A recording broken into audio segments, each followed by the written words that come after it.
Hey, what's up, everybody? It's your boys from For Those With Good Taste. I'm Matt. That's Lenny. Hello. And thanks for joining us for today's show. What's going on, Lenny? Good weekend for me, buddy. It was a pretty good weekend. A lot of interesting things happened. I'd say it was better for me than probably for you. I felt good about it. I mean, first of all, my basketball team is in the playoffs still. And my basketball team hasn't been in the playoffs for probably about 10 years now. Yours is a dumpster fire. Mine is a success story, year in and year out. I've had the opportunity to just listen in on the amount of fun that you guys are having as Boston Celtics fans. So go ahead, lay it on me. How do you feel after this weekend? Dude, I've been telling you, switch teams. The Knicks suck, and just be a Celtics fan. I'm going into my third Eastern Conference Finals, I think, in a row. Something like that. Pretty good odds. Third in a row, no finals appearances yet. Yeah, that's a good point, Matt, but this is our year. And some people may say this year doesn't count. I disagree, personally. I think that this one definitely counts. If anything, there's more emphasis on this one than there has been in quite some time. Yeah, listen, I'm nervous going into this series.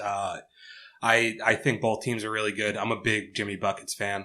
But Jimmy Butler he scares the shit out of me because he is clutch as they come. He's what they call a baller, man. Yeah. And now that he's in Miami, kind of being able to play to his lifestyle, his attitude, the way that he likes to play, it's like a place made. It's two things made in heaven for him. Yeah, the three things that scare me with Miami, just for starters, obviously, like I said, Jimmy Butler, but Eric Spoelstra is an accomplished, good coach. And then Pat Riley in there as like an administrator, as a GM, you know. There's always that shadow of Pat Riley with that team. You've got to watch out for it. The quickest turnaround. Like they were not supposed to be good. They were supposed to fall off, and like all they've done is get better. And now add Jimmy Buckets, and they're through the roof. They're a good team. Tyler Hero is really good. Bam Adebayo. They're Myers Leonard. Yeah, they're fairly deep compared to us, where right now we're a little stronger on the starting five as opposed to the rest of the team, but we should get Gordon Hayward back. I'm pretty excited to see where that goes. And then moving on, it was a tough weekend for you as a Florida man, as a Dolphins fan. Not a Dolphins fan, but you can keep categorizing me that way. As a Jets fan? Bro, I've been a Patriots fan since the Drew Bledsoe days. We got to stop doing this. If we're going to accept one thing, let's accept that right here and now. I've never been a Jets fan, never been a Giants fan. Yes, I'm from New York. They play in Jersey. Man, we've had this conversation. There's still debate. Dude, honestly, the people don't know at home. But there's still debate if you're from New Jersey or if you're from New York. Let's not go there. No, people are going to ask me to see my birth certificate the same exact way that they did for Obama. It'll come out eventually. This week's not the week.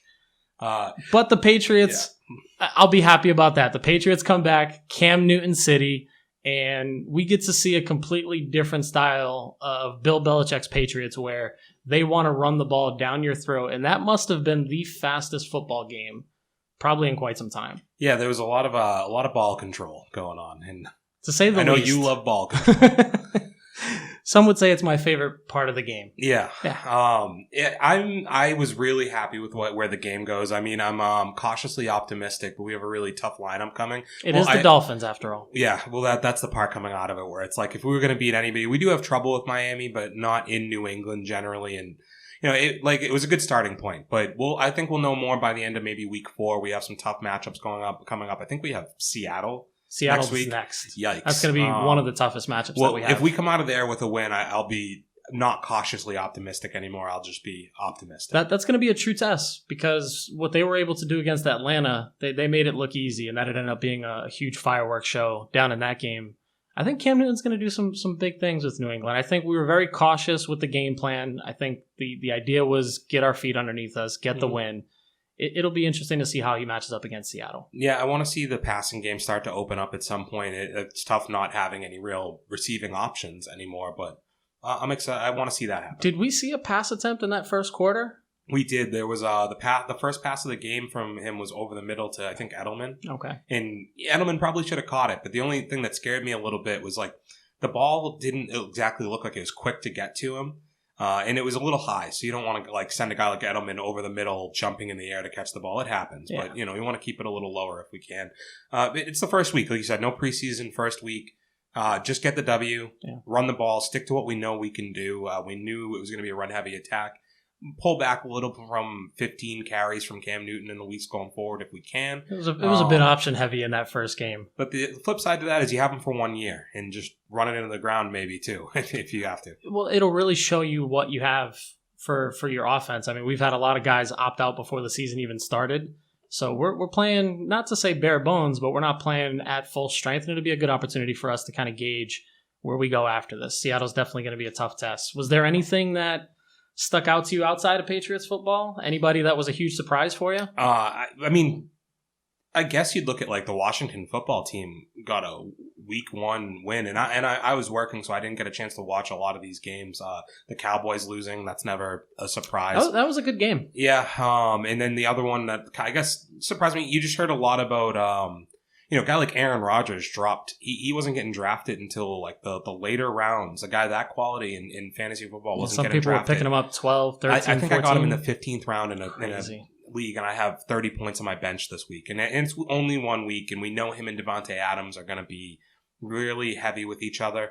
But you have to be a little excited if you're a Green Bay fan, kind of looking at that whole thing and saying like, hey, maybe there's something here, and maybe this is kind of the Aaron Rodgers revenge tour. It just happens to be the revenges against his own team. Yeah, that's weird. He's cashing checks and breaking necks right now, and thankfully, Devontae Adams, Aaron Jones, Adam Lazard was pretty good yesterday too. That good number 2 to look out for, and probably went undrafted in quite a few leagues. That team's got a lot to be optimistic about, and it's definitely going to be interesting. Yeah, it was a hell of a weekend. Excited to have sports back, and like I said, Celtics win, Patriots win, and then we had another fantastic main event this weekend. And obviously, we previewed it last week. Michelle Waterson versus Angela Overkill Hill.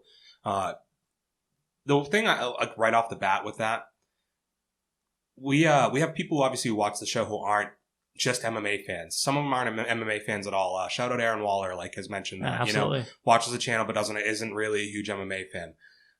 The thing I'd stress right now is if you were ever going to become an MMA fan, that's the fight to watch. Well, it's not even that fight. It's from May until now. It feels like every week you come off of the weekend saying like, damn, I think I just saw Fight of the Year. Because it was 2 weeks ago that we had Frankie Edgar versus Pedro Munoz fight.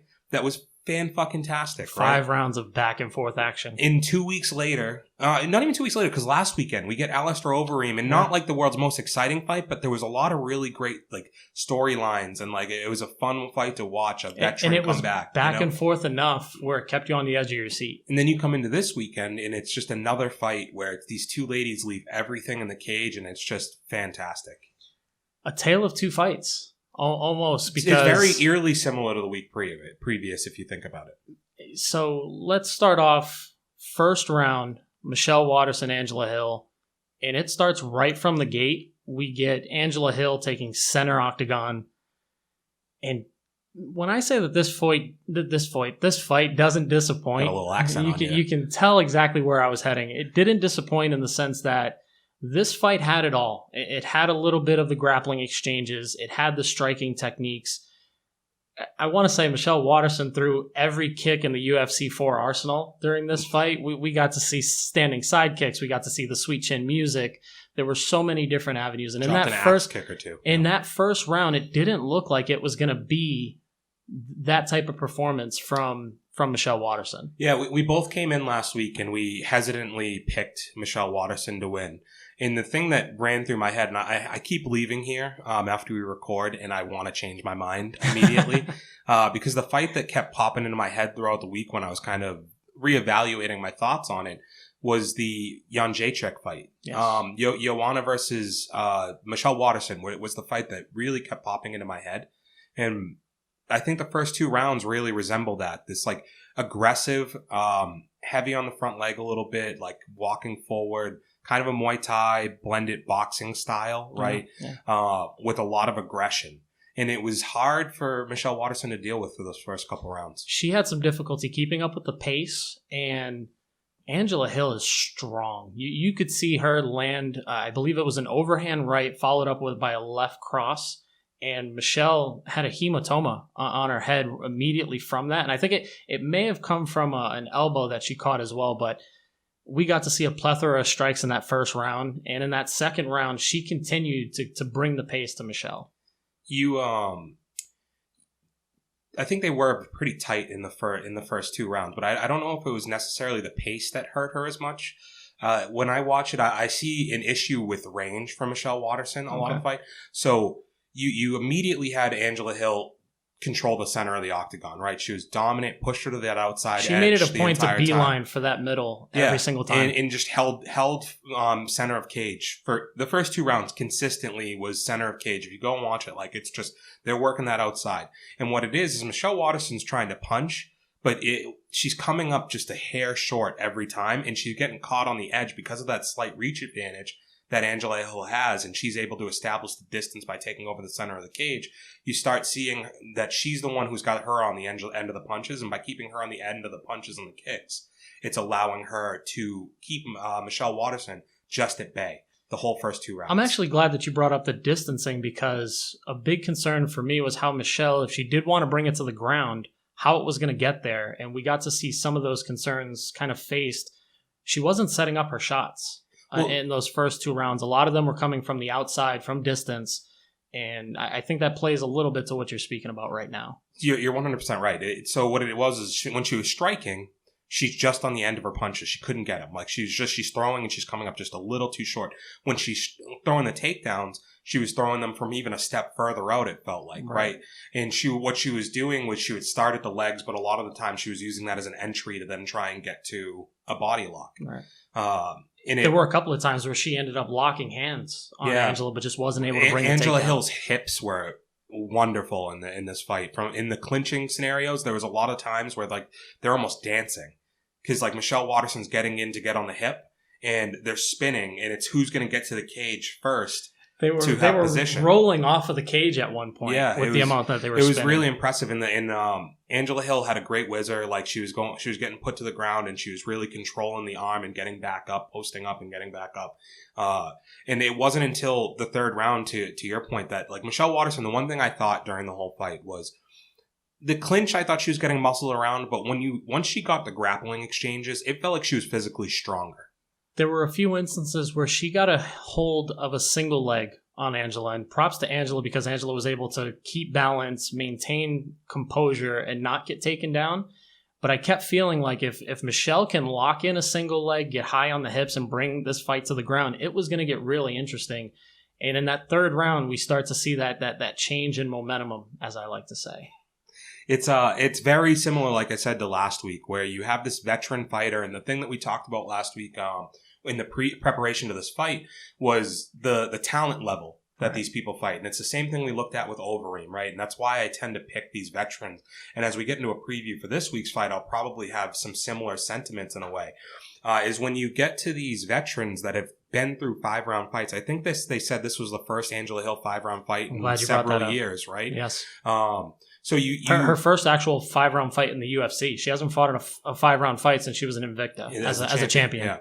And the champion thing is another interesting storyline. It's just that one's a 115-pound champion in Invicta, the other's 105. And I think you saw that play out too, where the first couple rounds you see the physical domination of the power in the punches that a person a little bit heavier has with Angela Hill versus the durability and the veteran savvy that I think Michelle Waterson has had. Because when you list off the people that she has been in the cage with at this point, it's the who's who. It's a thick resume. From Rose Namajunas down to Paige Van Zandt to Joanna Jędrzejczyk. Just go down the list, and she's fought them all and had given them all tough fights. Like she went 5 with Joanna. So that's the one, when I was watching that fight and I was thinking like, damn, this is looking really similar.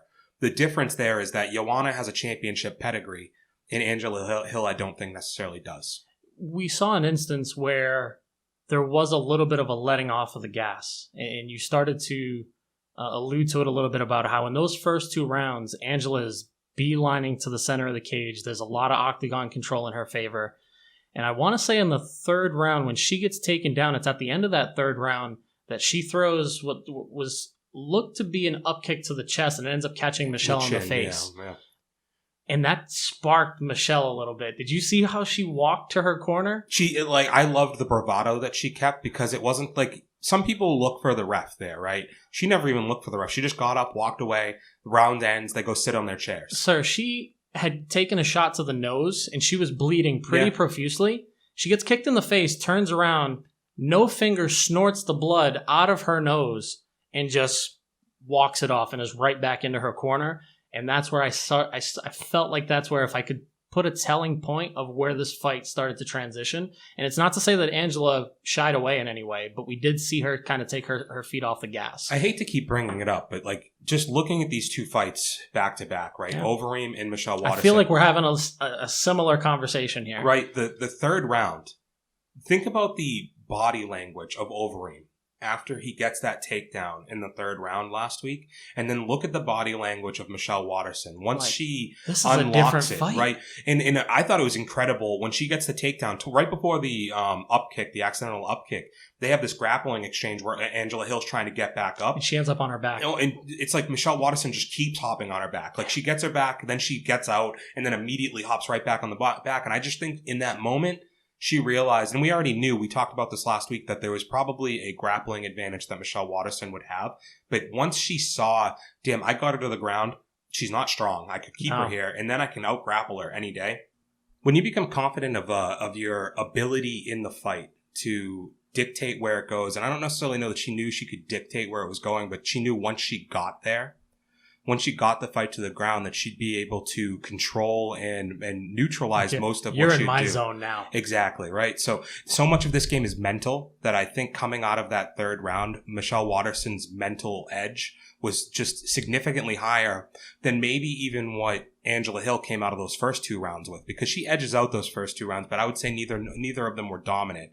She landed more, she did more damage, but Michelle Waterson was game for those first two rounds. It was back and forth for sure. If anything, Angela had the aggressive portion of the fight, I guess, in her favor, but they were going back and forth, and it almost seems like poetry in motion at this point. Like everything's kind of coming together where you say Michelle gets that takedown, now she knows that this is a whole different level or a whole different ball game that she can try and dictate the fight. And on the flip side to that, this is Angela Hill's first championship round or 5-round fight in the UFC. She hasn't fought 5 rounds since she did when she was Invicta.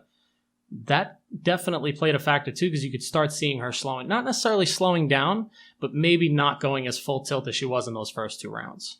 Yeah, I think it just zaps your energy a lot, right? And you see at the end of the third round, she almost, Bisping mentions it, but she almost gives in to the fact that she's given up this round. She's lost this round. I'm up 2-1, but I lost this one, right? So she goes out, and now they come out in the 4th round. And again, I think you're seeing a little bit of lethargic movement from Angela Hill. The pace is slowed for her. Maybe she wasn't ready to go the full 5. Well, now that thought that Michelle Waterson can now engage it and take it down to the ground, that definitely plays a factor as well. Yeah. So now you're mentally not only having to think, like before, the first 2 rounds, you are controlling where the fight's taking place, right? So the first 2 rounds, you've backed her up. She's on her back foot, her heels against the cage the entire time.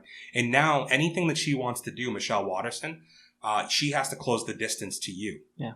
And I think the difference in the 4th round is it's no longer a game of, even though Michelle Waterson isn't getting the takedowns, she's able to get deeper in on the takedowns at that point. She's shooting more often because she knows if I get her there, she's not getting back up. So I can expend the energy doing the takedowns, because as long as I get one, I felt my strength down there. I think that I can control her and keep her there. And if she doesn't, at least she still has to think about it.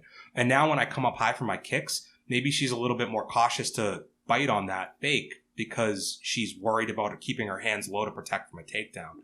And Michelle Waterson just completely changes it around. And in the 4th round, now it's her kind of dictating where the fight's taking place, because her footwork was just fantastic, right? Her footwork was fantastic, and her willingness to take a shot, to give a shot. Yeah. There were a bunch of times where at first glance, I'm like, man, you need to move your head. But then I'm putting my head here because I know she's going to be coming at me and I can return fire with those counter shots. And where Angela slowly started to throw 1 and 2 punch combinations, we weren't really seeing volume from her. It was the exact opposite for Michelle Waterson. We started seeing different type of techniques. We started seeing side kicks, teep kicks, calf kicks. She did a little bit of that Shawn Michaels sweet chin music out of respect for you. It really seemed like we started to see the tide shift a little bit. And going into that, did you check out the corner at all going between the 4th and 5th round?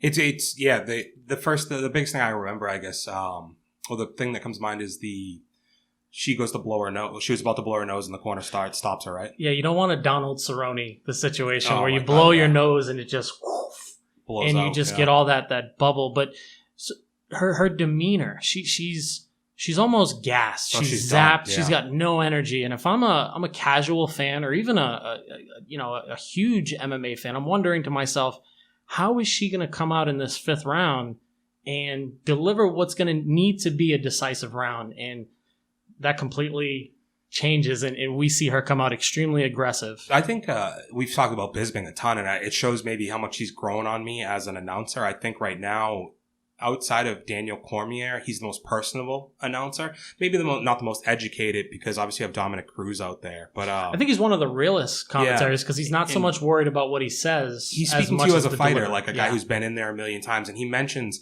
it's not a bad thing that she's so gassed in the corner like that. It actually just means she's giving it all in the 5 minutes. She's letting you know right there. She's giving her all in that 5 minutes. That 1 minute is a time to recoup. And then she comes out in the 5th round. In this 5th round, it's 2-2 at this point. 2-2. You had the first 2 go to Hill, second 2 go to Waterson. And it's like the penultimate 5th round. Like whoever wins this goes home with it. But it felt like that, no? Yeah. Like, and he just tells you, like, no, that lets you know she's going to come out here. And she comes out and like, she's doing the karate kia, and she's in the pocket, and I love the double jab. I'm gonna keep saying it. Like, she was working this double jab that was like it. I love the double jab because in MMA it's just not a thing that's used. So when I see somebody who throws a really nice, like, it wasn't just like, hey, standing in place, pop the jab lazily. Like, it was she was doing it with purpose. Well, she was stepping off too. Yep. Like, she was angling off to her right while she's throwing it, so she's staying off a center line with it. It was just like, what camp she's from too, because like that's a very Jackson Wink, like, great technique. And it just looked, I was marveling at her footwork was doing so much of the fighting for her in that 5th round. Her movement was incredible. Yeah. And it was, I think, ultimately how she was able to mix in all of those different strikes in that 5th round. I mean, at one point, I believe in the final minute, graphic comes up right on the board. Significant strikes are dead even. 18-18. 18-18. Yeah. And that final minute, she goes total Karate Kid or Karate Hottie, starts with the kias, and she tries a second axe kick that actually lands in that 5th round. It hits on the head, right on the edge of it. And would you say that, just in our experience as fight fans and people we've seen a lot of fights, do you think the kiaing, the aggressiveness, you think that got her that 5th round? It did a lot to me, because if I'm being completely transparent, I picked Michelle Waterson, but at the end of that 5 rounds, before the judges had read their decision, I was like, it could go either way. I wouldn't be mad at either decision, but if it was me judging it, I actually probably had Hill winning the 5th. Sure.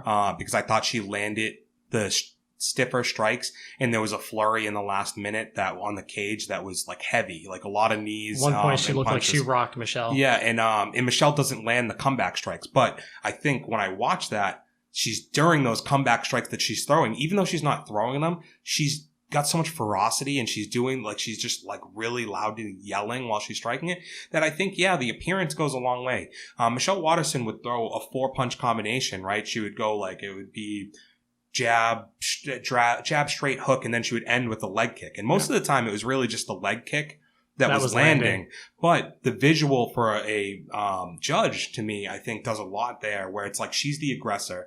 All Angela Hill's doing at this point is retreating, and she's getting eaten up with that. The leg kick was hard at the end. It wasn't like it was a bad leg kick. That's one of my favorite combinations. Like, I use that in UFC a ton. It's extremely effective. I love finishing off like a 3-punch combination, because most people have kept their hands up the whole time, and they're not ready for that third one to really land on the meat of like your thigh, right? No, and if anything, you're thinking 1, 2, okay, I can move forward, and then that leg kick is coming in and eating it at you. Yeah. So I think her everything Michelle Waterson did in that 5th round goes back to coaching. A lot of that is like coming from a great camp goes a long way, and I think the Jackson guys just know how to win. And that type of thing. She was in the fight, but I think she knew that those things would make a difference too. And she probably just she was exhausted. And that's the stuff that was like the only thing that was going to bring her out of it. Getting her up. It almost had a movie type feel to it, where she's, I could see it in slow motion every scene where she's like, yeah! And she's throwing those kicks. It was overall a fight that did not disappoint for me. I hope if you're a casual fan, you got to check it out, because it really did stylistically kind of showcase everything. There were a few moments where there was some wrestling on the ground where maybe there's some inactivity, but to your point, that was the exact same exchange where it looked like she had top control, looked like she was going to get in the hooks, gets flipped over, and then somehow ends up back into a controlling position. Yeah. So if you're a casual fan, there was a lot to enjoy. I'd also just say that anybody who tells me that top game was boring, Michelle Waterson has the best looking top game in MMA. They don't call her the Karate Hottie for no reason, and I was in awe at her groundwork, if you know what I'm saying, Matt. Let's just say that the performance was stellar in every way possible. Yeah. There was just so much movement that I couldn't keep my eyes off of. Yeah, I think for anybody watching that fight, I would say there was a lot to behold, and it was really a little bit for everybody. Yeah. So the thing that kind of upset me coming out of it, and it wasn't upset me, you said something last week about how some people judge fights based on what a person looks like at the end of a fight. And Angela Hill had a comment about, she rightfully so thinks she won the fight, but her position on thinking she won the fight is like, look at her and look at me. And I don't think that's necessarily a fair, because everybody's body is built differently. And a guy like Anderson Silva, for instance, Anderson Silva got the shit kicked out of him by Chael Sonnen for 5 rounds. 4.5 rounds. Yeah, exactly, right? And like the whole kitchen sink is hitting this dude. Doesn't have a scratch on him.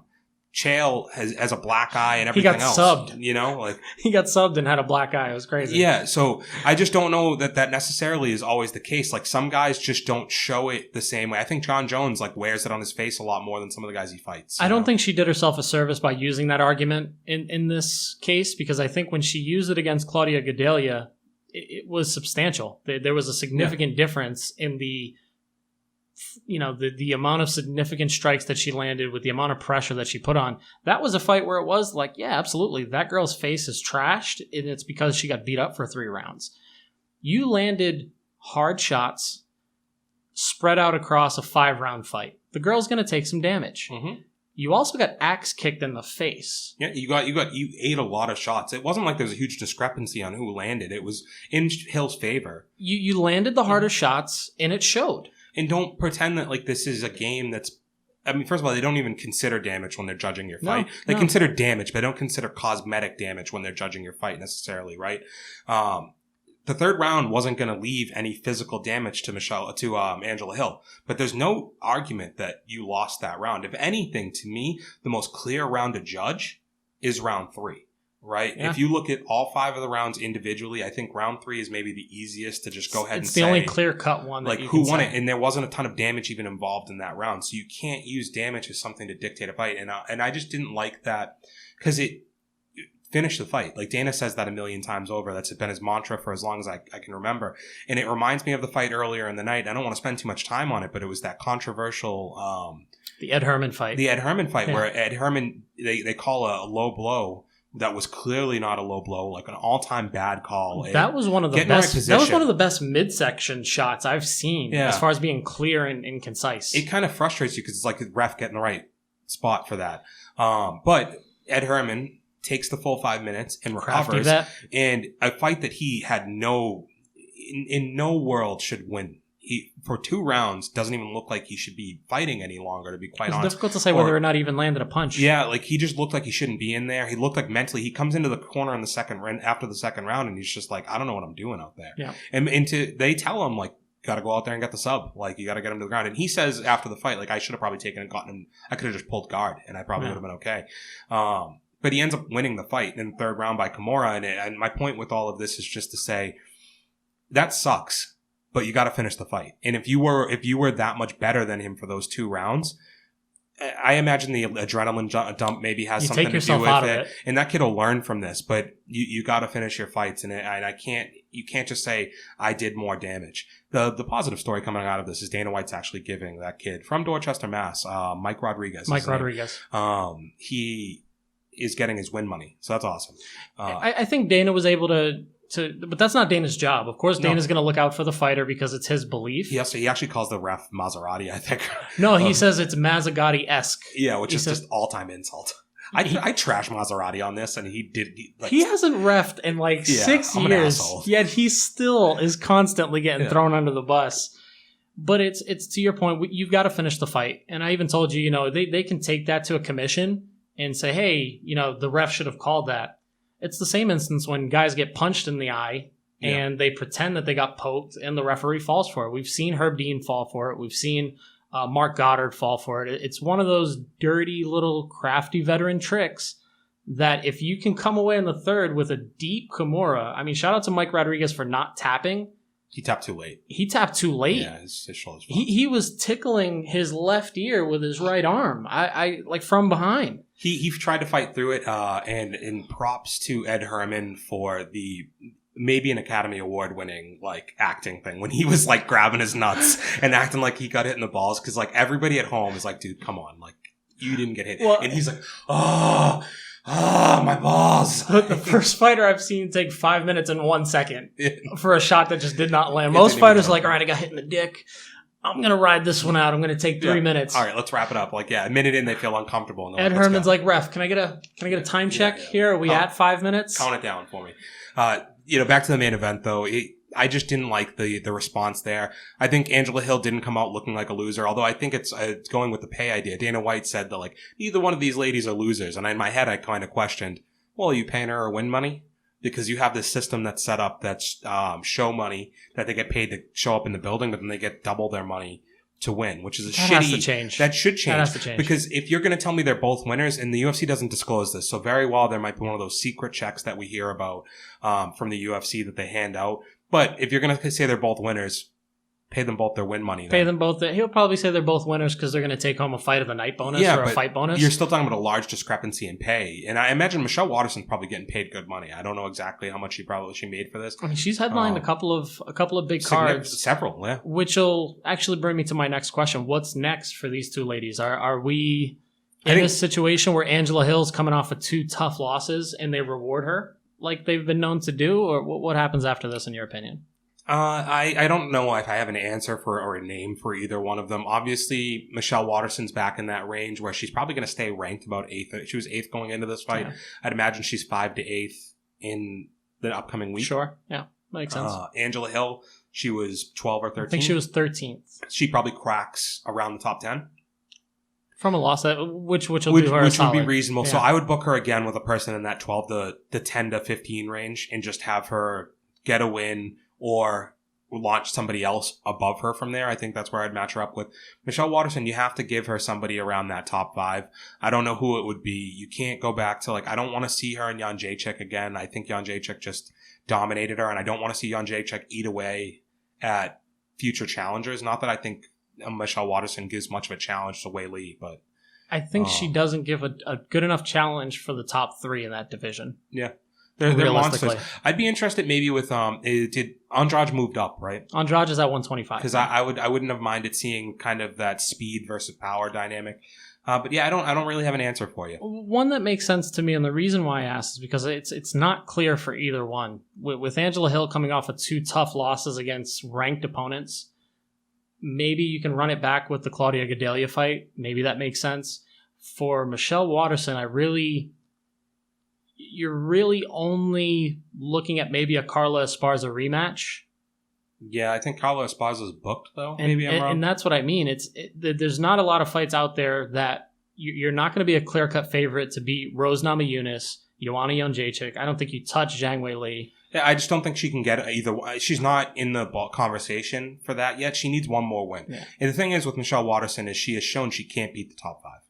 And if she can get booked with a top 5 fighter here and get a win over a top 5 fighter, maybe then I get into a little bit more of a conversation as to fighting for a title. But she needs one more. I don't know who it is. We'll find out. Yeah, well, that we can only wish her luck, right? Great weekend, great night of fights, at least from these two ladies. Yep. Lenny, this weekend we have Colby Covington versus Tyron Woodley. Colby Covington fresh from the White House. Yeah, he's been making quite a few trips over there. Took a picture with I don't even say his name really. He took a picture with a guy in a red hat. He was wearing Colby Covington wearing an ugly ass suit. Who the fuck is his stylist sending him to the White House? We all need to come to an agreement that Colby Covington is the worst kept secret when it comes to a gimmick, and he just refuses to just lift the lid on this. So shout out to the 2 chicks that end up in every picture/video that he does. It's outrageous. What's going on with his entourage? Nobody ever looks comfortable around him. That's the thing. Like, nobody looks like, if you look at Trump in that, they don't even touch each other. Like, there's no, which COVID, is probably good. COVID. I get it, but they don't think COVID's real.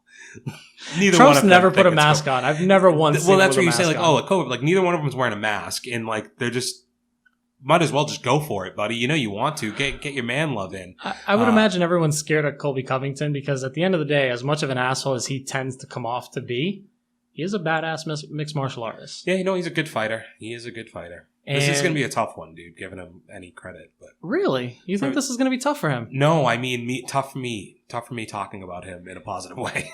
So I would like to, let's focus on the skills. Mm-hmm. Let's focus on his ability as a mixed martial artist, because when it comes to what he's been able to do in the UFC, there are few that are better than him at welterweight.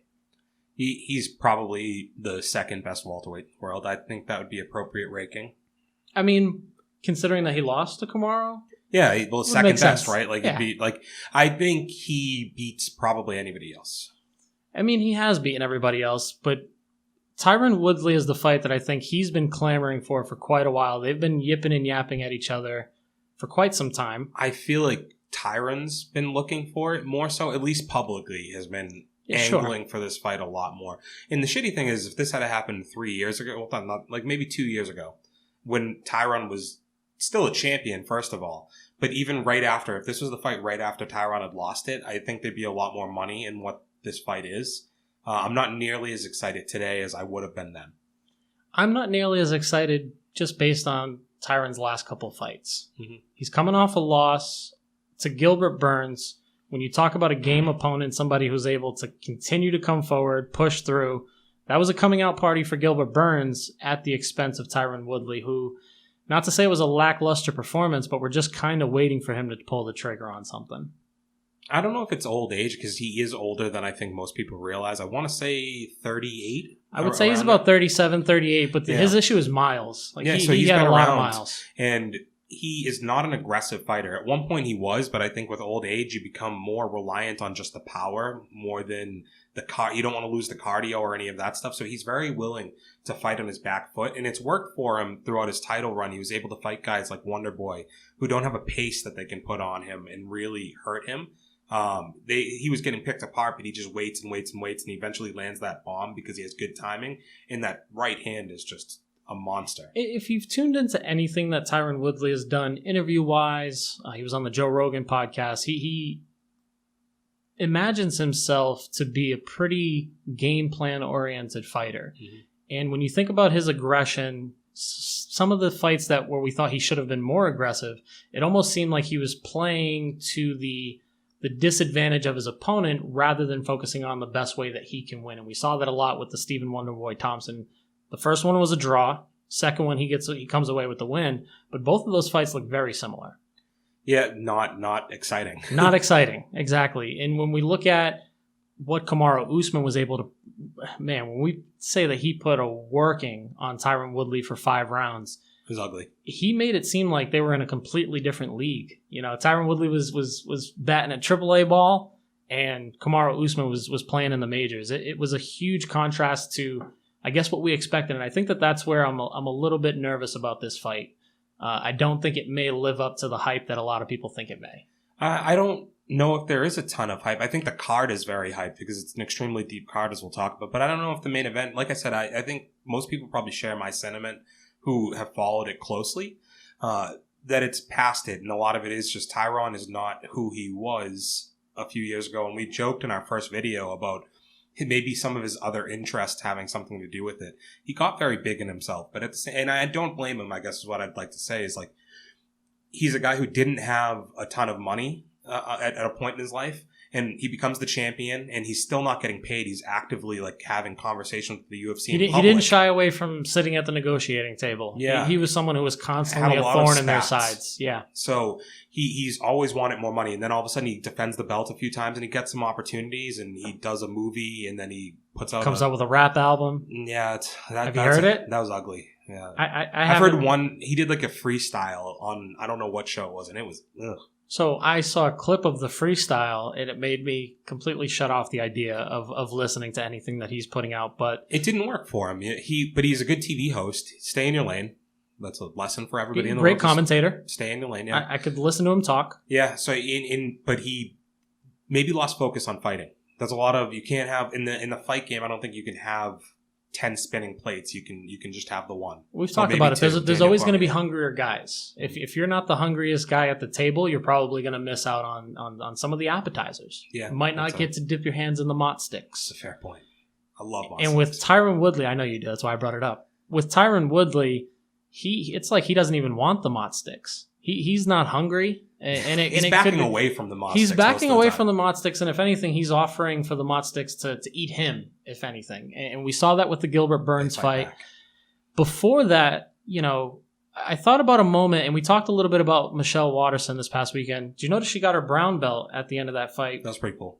Pretty cool, but didn't win the fight by submission. Yeah, I know. So I didn't quite understand that. I understand the sentiment. Lifetime Achievement Awards. But I go back to a moment where Tyron Woodley Darce choked Darren Till when there was a lot of hype behind Darren Till, and they fought for the title, and he gets his black belt right in the middle of the ring. And at that point, I felt like, man, Tyron Woodley, he's on a high, and he can really do anything that he wants. And before that, he had really beaten Damian Maia. He had beaten Stephen Thompson.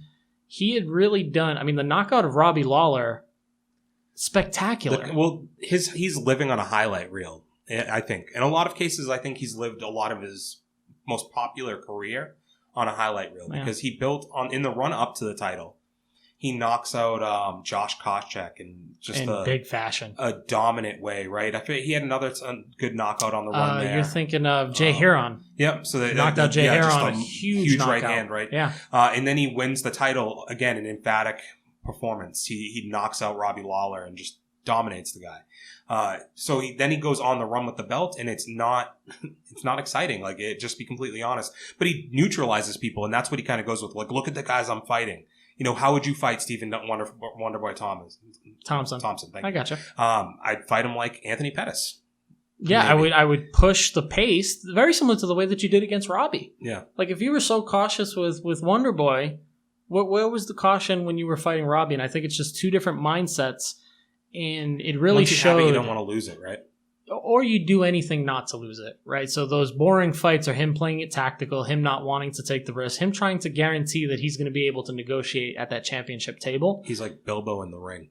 Absolutely. His precious. Yeah. That belt is his precious. This is the way that he makes his living. Did anything to hold on to it. Kamaru Usman comes in, steals that title, and he's like... when we put the Tyron Woodley versus Kamaru Usman... And then we flip that on its head and we get Colby Covington versus Kamaru Usman, which was Colby's last fight.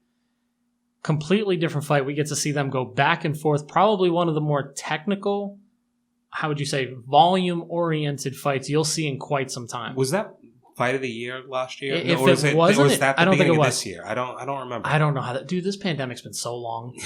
I have a 6-month-old. She feels like she's at least 2. Yeah. It's outrageous. Every time's flying when you're not having fun. Well, you're having fun. I'm having a lot of fun. It's a pandemic. A lot of people aren't having fun, and that much is true. But with the Kamaru Usman-Colby Covington fight, we knew that Colby was just going to continue pushing forward. That's going to be an issue for Tyron Woodley. I would have to imagine it would be. The energy level that he's going to bring to the fight, that's his trademark. And I see it going a lot like... I always envisioned... Tyron always wanted to fight with Nick Diaz. Yeah. And if this fight had happened 7 or 8 years ago, it's kind of how I always thought it might go, right? Is that the first round could be competitive because you have to... In order to fight the style that Colby Covington and a guy like Nick Diaz want to fight, you have to kind of throw yourself in the fire. And that's what a person like Tyron wants, right? He doesn't want to be the guy walking forward on you, throwing and missing. Yeah, he doesn't want to have to initiate He wants to be able to land one huge punch, timing it as you're coming in, because then you get the power of both ends hitting each other. And it's so just, to speak. Exactly. Again, the word just pops up. It's a stickler. So you look at the way they want to fight, and I could see this playing in one way. If Colby took a lot of punishment in that last fight. And he ends up getting knocked out. They had to stop that in the 5th round. Mm-hmm. So, what's his health like? His chin he broke his jaw. He's had some time off. his chin looked pretty good in that fight, but if that's all, sometimes that's all it takes is one really like tough fight like that, and it can change a lot of things for a fighter. So maybe he changes too. Like we don't know exactly what we're going to get from him this time. Maybe he goes full wrestling. Maybe he proves a point and is just like, I'm not going to take That's scary damage. to think though, right?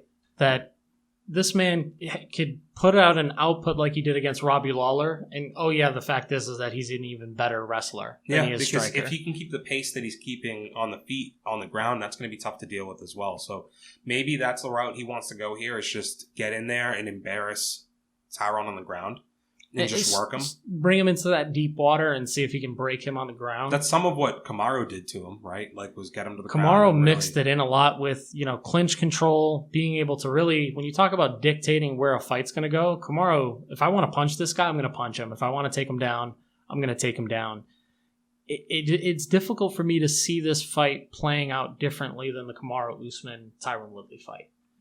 The way I look at this, if Colby doesn't throw the volume of strikes that we've seen him do recently, then it's going to the wrestling, which I don't even know if Tyron has the gas tank to go showcase, to go 5 rounds of just grappling. I don't really see that being a thing that, and it's, we haven't really seen anybody push him from a grappling perspective outside of Kamaru Usman. Yeah, well, I guess, he avoided it with Damian Maia, right? Damian Maia tried to get him in the backpack position, tried to get on his back, and he was able to fight him off, get a couple of takedowns, and keep the fight standing. But again, just one of those lackluster performances where there wasn't really a standout moment. Yeah, I only see one real avenue of victory for Tyron Woodley, and it is just catch him in the first round. Catch him with some type of power strike in the first round, and once you rock him, don't watch your work. Like, you got to go in there and get the job him. done. You have to finish it because I don't think if he knocks him down and then just gets on top of him for the first round and takes the first round and lets him recover, that's not good either, in my opinion. Is there any world where you see Tyron Woodley dominating the grappling game? No. This again it's all a gas tank thing. I think he'd probably dominated the first 2 rounds, but over the course of a 5-round fight, if they're having scrambles, like I'm pretty sure Colby would participate in. Instigate, if you will. Yeah, that's only if that's happening, that's only because it's to the benefit of Colby Covington. So yeah, it's a tough thing. It's tough thing to say. Like I said, I don't want to say a lot of good things about Colby Covington. I don't think he's built his name in a good way, and I love wrestling. I'm a huge fan of heels. I just don't think he's a good heel. I don't think he's Chael Sonnen in the way he speaks. He stutters. He doesn't sound confident in what he's saying, and it's bullshit. But he says a lot of really shitty things at the same time, so I'm not going to he's like fucking Takashi. And he got a boomerang through at him. Yeah, that's hilarious. That well earned. That takes people really hating your guts that they decide to throw a boomerang at you. People throw fruit. People throw a boomerang, Lenny? Garbage, batteries. I think the people in Philly threw batteries. What did John Rocker do? He said something fucked up and got like batteries thrown at him, maybe. Yeah, that's a trip to the hospital. I would imagine, how big is that boomerang? Like, how big can a boomerang get? The video was pretty good, dude. And Fabricio Verdum's not a small guy. Savage. Yeah, that's fucked up. He's a savage. Don't throw a boomerang at me. Don't throw a boomerang. You could kill someone. Yeah. But to your point, Colby hasn't done anything to really enhance his image. He went full heel after, I want to say it was the Brian Barberena fight. Yeah, I mean, where they were threatening to cut him just because he had that John Fitch level of play. Shout out to John Fitch, by the way. Yeah. Tough to go for him, but I think he might be my pick for this fight. It turned around for him. I think the thing that stands out when he went full heel is when he was in Brazil for the RDA fight. But it was like Chael Sonnen did it, and he said a lot of really funny things when he was down there. And I'm sure it was offensive to some people, but there was a humor to it. Yeah. And the way Colby says it is, it's almost like he's saying it in a hurtful way, and I don't think anybody really supports that.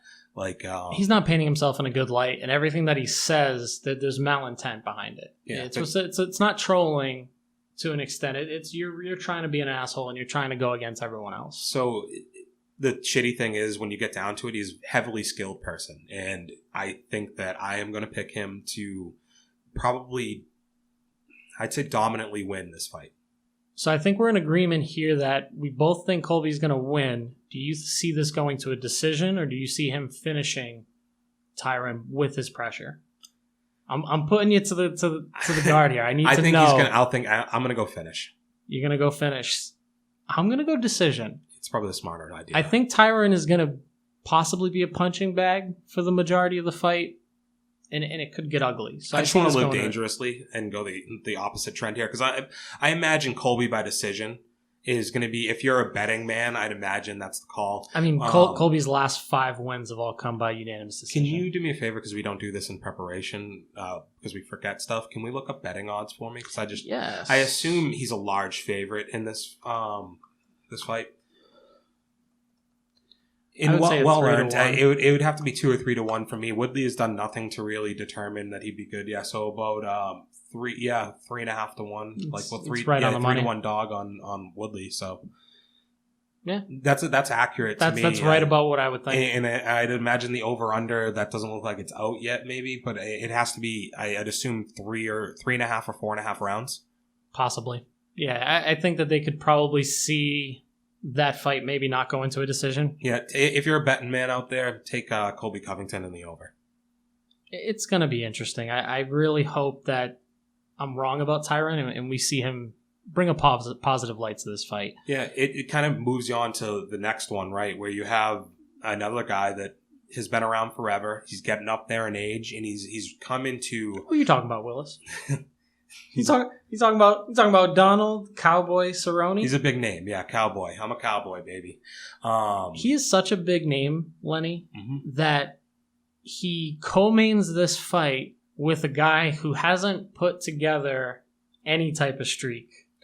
In any time at any time in the UFC right now. But the reason that is what you look at the storylines that Donald Cerrone is going to bring into this fight. He's on a 4-fight losing streak. A guy who's been up and down through a lot of his career, but he generally goes on streaks. He'll lose a fight and go on a streak of 4 or 5 victories. Yeah. Right now, he's on the worst losing stretch of his career. Just can't seem to get it right. He looked a little better in his last fight against Anthony Pettis. It could have gone either way in a decision, but in the fights prior to that, he's gone through a buzzsaw of like the who's who of the top of that division and has just gotten mauled. He did not come out unscathed. Yeah, he has looked different at the end of every fight. It's depressing, right? You don't want to see him hang on too long. And this is a fight in the past where I would be coming in here extremely confident that this is a setup fight for. This is the type of guy that they booked Cerrone against when he has lost. He lost a big fight against a contender, and they want to get him moving in the right direction. This is to propel him on his streak to continue to fight. So this is normally a guy he'd fight for that, and I want to say I'd pick him because of that. But the shitty thing is like. He's lost in pretty brutal fashion, and the wear and tear I feel like on his body, and that's going to be another storyline here. It's like you're coming in on a 4-fight losing streak. You're getting finished by Conor McGregor, Justin Gaethje, and Tony Ferguson. That's like a murderer's row. And then you come against Anthony Pettis. Don't forget Justin Gaethje. Yeah, I said him. Oh, sorry. Yeah, I mean, and before that, he was still fighting really tough guys. So it's. You want to see a guy pull through, and I want to see him go out on a win. So I hope he can win this fight and be done with it, but he's going against kind of a savage. Niko Price. Yeah. There is a reason why he's on this co-main, right? And I don't... coming off a loss as well. Like coming off a loss. Like they're rewarding some guy on a win. I wasn't cheap-shotting him here. He does have a bit of a checkerboard record in his last 5 fights, where he's won, lost.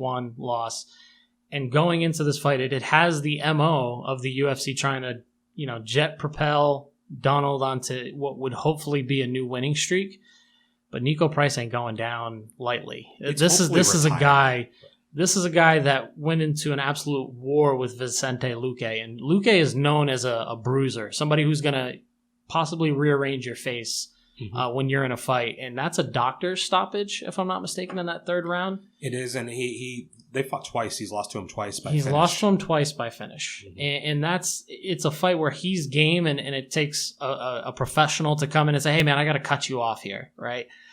But then you look at the people that he's beaten in the way that he's beaten those people. He beat James Vick with an up kick. That's a brutal way to stop somebody. Nasty. And then Tim Dirty Bird Means is the one that I think about, because he hits him with an elbow, a cross, and then I think he hits him with another elbow.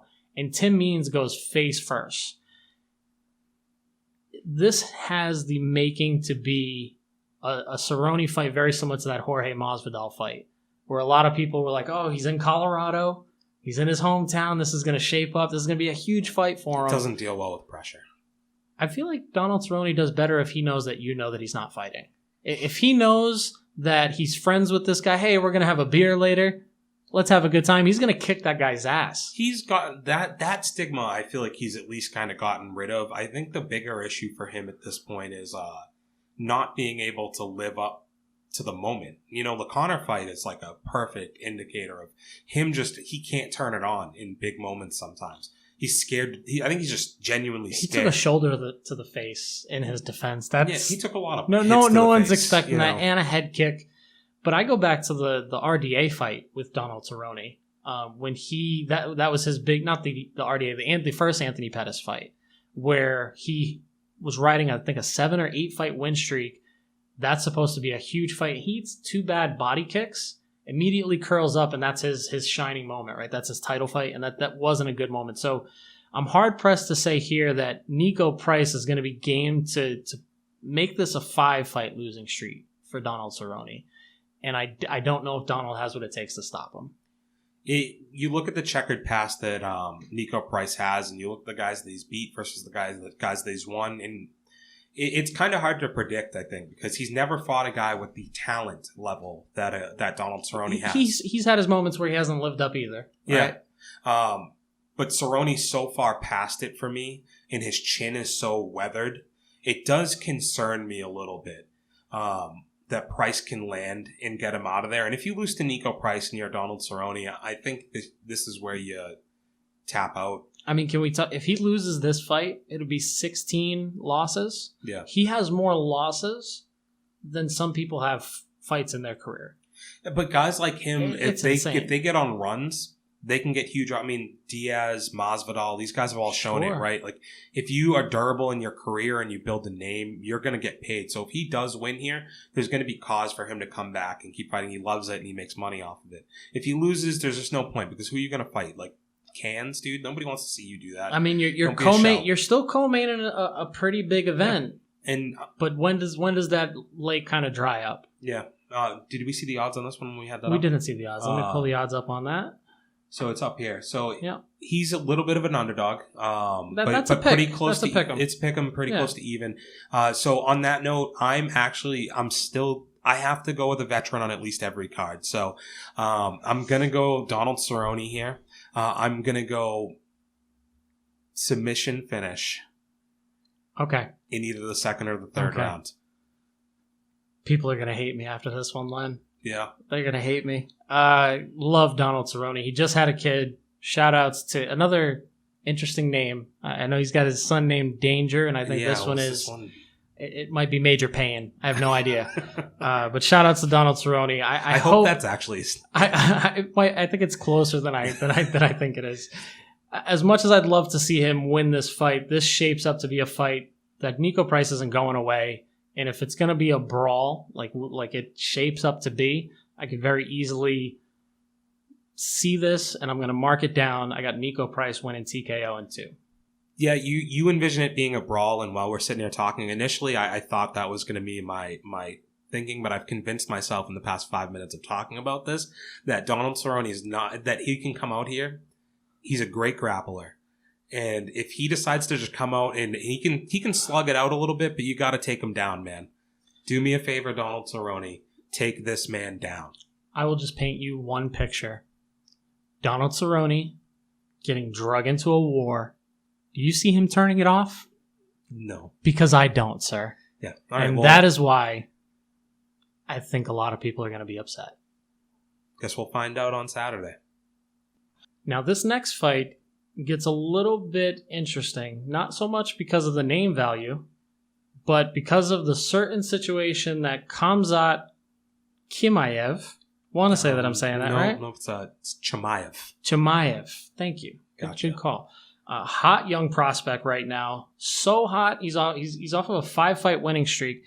Dana White thinks so much of this guy that he's actually been double booked to fight in a couple weeks to fight Damian Maia. But his opponent for this weekend's event is Gerald Meerschaert. Now, maybe not quite on the same streak that Chimaev is.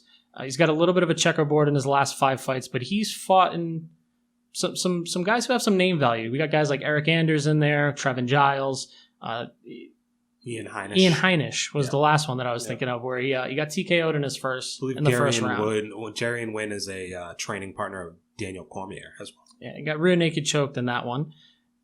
It's an interesting fight because this is a guy in Chimaev that he's been double booked. This is something that I don't think we've seen at all in the UFC. I can't really recall. I just heard, I think it was Dan Hardy mention somebody who also was double booked, but I don't remember the name. It was a female fighter who was also double booked at a time. But this is pretty unheard of. We have been getting quick turnaround times from people, but the fact that you've booked him with Marshalt, and then you have him booked with a guy like Damian Maia, that's not saying like, hey, we don't care whether you win or lose, we're going to book you with whoever's next. We're giving you a name. No, we're like, we're using this guy to springboard you into the real name, into the real promotion. This is a tune-up fight. Yeah. You go ahead and work off any rust that you might have. Jump back in here with a big-name guy who likes to wear people or be people's backpack. Yeah. So, and you have Marshalt who goes on Ariel Helwani, and he realizes this, and he cuts this like badass promo on Chimaev. See where we are. Yeah, we're gonna mess it up a few times. That's okay. But yeah, so he cuts like a great promo talking about like you're not gonna overlook me, and you're gonna find out come Saturday like what I'm all about. Yeah, he said something along the lines of he's not gonna make it to Vegas. Because he's gonna be in some pain. He's gonna have some injuries. Yeah, so you have to imagine he's gonna go out there and throw everything he has at him. And the one thing about Marchand is he's durable. That's his biggest attribute, I would say, going into this fight is he's durable. He's not always doesn't always show up on fight night so much, but he's durable as hell, and he gets through. He grits it out. One of the fights that pop into mind, I got to catch the fight with him and Eric Anders. Yeah, and Eric Anders is known for throwing some big punches, and they were trading some shots to a point where that fight really could have gone either way. But this guy Chimaev, he's no slouch. He hasn't really fought any of the name value that we're used to seeing in the UFC, but all 5 of those last 5 wins, he's 8-0, undefeated. He's done it completely different ways. He's TKO'd, he's doctor stoppaged a couple guys, he's got a Darce choke thrown in there. He's got different ways that he can win, so it gets pretty interesting. Where do you fall in this fight? I'm going to have to go with the favorite. I would love to see an upset. I don't really like the hype the kid's getting. Find it a little bit disrespectful? No, I mean, he's good, but to what you just said, I don't think he's fought anybody that makes me be like, wow, he beat this guy. For you to be double booking, bro? Yeah, like but these two guys, him beating Marshall and then going and beating Damian Maia will say a lot. So I'm going to pick him here. The hype's probably real, at least for the moment. So he'll get through this, and we'll see what happens next. If I'm a betting man, I think I'd have to agree with you on this one. That this guy's been able to put in the work so far, and although Mearshardt's got a little bit more on the experience side of things, I think that this might be one of those instances where the hype is well-lived. So we're both on Chimaev, and hopefully we can keep the pronunciation correct going through this. The more we say it, man, practice makes perfect. But the next fight, or the fight that comes before that, we've got someone who maybe should have been a hot young prospect until he injured himself. And we're talking about Johnny Walker here. Yeah, he's an idiot. We'll jump into his background a little bit more because that hurt my feelings. And he's going to be fighting Ryan Spann, who is also no slouch. He's coming off of Spawn. While we're getting no disrespect. While we're getting, I'm thinking of Denard Spann from baseball, spelled the same way. Got me a little bit mixed up. I see the problem there, but I believe that it is Spawn, I think. But he came off of a pretty big split decision win against a guy that you're a fan of, Mr. Sam Alvey. Smiling Sam Alvey. Not really a fan. I know you like him. You're a fan. Yeah, no, he's entertaining, I guess. So Johnny Walker, at least in my eyes, I was like, oh man, I'd love to see him fight John Jones. And I want to say he knocks out Misha Cirkunov. He knocks him out so quickly and feels like he hasn't taken any damage in the fight that he then doesn't do a backflip, Lenny. He doesn't do a cartwheel like Brazilians are known to do. This man throws himself and belly flops onto the canvas, dislocates his shoulder. Yeah, all-time dummy move, dude. Way to embarrass yourself. And, like, we should have known from there that it was going to kind of fall apart on him. But he's made some positive changes in his career currently. He's training out of SBG in Ireland, the camp most known for Conor McGregor. But also guys like Gunnar Nelson, Artem Lobov, and a bunch of Cathal Pendred was another person who came out of there. Yeah. So good gym, and I really respect the coaching ability of John Kavanagh there. Oh, also the kid from Bellator is really good too. I know who you're thinking of. Yeah. Gallagher. Yeah, Pete Gallagher, right? Or yep. Not Pete Gallagher. No, it's Jamie Gallagher. I think it's Jamie Gallagher. We'll go with that. But don't worry about it. Shout out Gallagher. He's either way, he's really good, but he's kind of a Conor ripoff. But with that being said, like Spawn, I'm looking at his record. Hell of a lot of green on that side, huh? He knocked out Antonio Rogerio Nogueira. That's not a feat necessarily in 2020, but it's a big name. It's a big name on your resume. Mm-hmm. And when you're fighting a Brazilian, if you've knocked out one of their legends, that plays a major factor, man. I'm sure Johnny Walker would for sure want to come in here and maybe I'd like to see Johnny Walker do what he did against Khalil Roundtree. And you know what he did against Khalil Roundtree? Tell me, man. He walked right up to that man, elbowed him in the face, and made him move to Thailand. Okay? For the better. Changed that man's life. Khalil Roundtree was killing it for a little bit. But we haven't seen that Johnny Walker. And I think Johnny Walker's inability to live up to the hype maybe contributed to John Jones going to heavyweight. One less guy that could have been a big payday for you, but ultimately ended up being a failure. He lost to Corey Anderson in a huge upset, I guess you could say. He loses in the first round by TKO. They kind of give him a give me fight to kind of propel him. And he doesn't really dominate in that fight, ends up losing a unanimous decision. It's a little disrespectful to Krylov. He's a good fighter, but I think it was an evenly matched fight is what I would say. Sure, we can say that. We'll say it's an evenly matched fight, but I do think it was a fight that they were hoping that he'd be able to bounce back on. Well, let me ask you, because were they hoping or were you hoping? Because you sound like you sound a little bit like you're...